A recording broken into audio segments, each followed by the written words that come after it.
Welcome to my vlog. O ayan, mga kamagsasaka. Total naman, ako inyo nang nachichismis, ichismis nyo na. So andito, ang inyong abang lingkod, Aro, ay maputik na ang kamay. Tayo ay magpupunla guys ng paminta. Mapapansin ninyo, mayroon din ako ditong malunggay, pampagatas ng mga ina.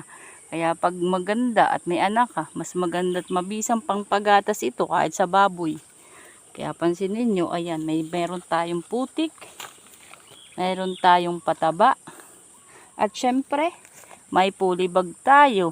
O, diba? Tapos ito mga guys, paminta. O, kumain ka para gumanda. So, pansin ninyo, samahan ninyo ako. Ako si kamagsasaka. O, simpleng babae na hindi maldita. O, ayan. Samahan nyo ako.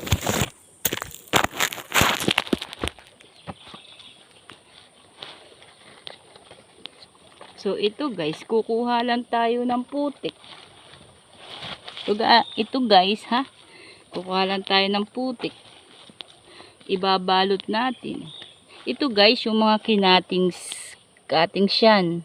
Pansin nyo, ito yung gumagapang sa lupa na kinuha ko na may ugat. Tapos try natin kung tutubo.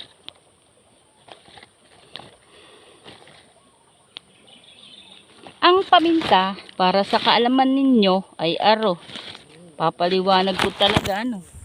Ang paminta ay kamukha ng ikmo. Alam nyo rin baga ang ikmo? Nako, pantapal sa mga maga. Pati sa bunga nga ng mga chismosa ay pwedeng pwede. Kaya ito, mapapansin, ito yung pinakamalapad na dahon ng paminta. Ito. Pag ito'y tinapal sa mukha mo, tanggal ang maga ng pagmumukha mo. Kaya ayan, magpupunla na lang tayo kaysa maglukuhan tayo dito.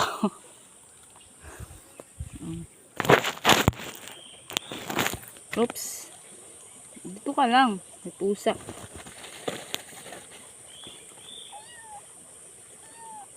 Bebe, may pusa dito. Yung aking alaga, napulot na naman. Saan na? Nawawala na. Kay aro. Kainaman ito. Kaganda ng kamay. Hindi man lang gumanda yung kamay. Ayan. Thank you for my vlog. Ayan. Pansinin nyo. Minix natin yung lupa. Tapos pagka-mix, nilagyan natin dito sa polybag. O, ayan. Lalagyan natin ng kunting pataba. Ayun na. Pwede na. O ay saan ka pa? Mga chismosa. Paki-share ang video. I-share mga alabating news. I love you.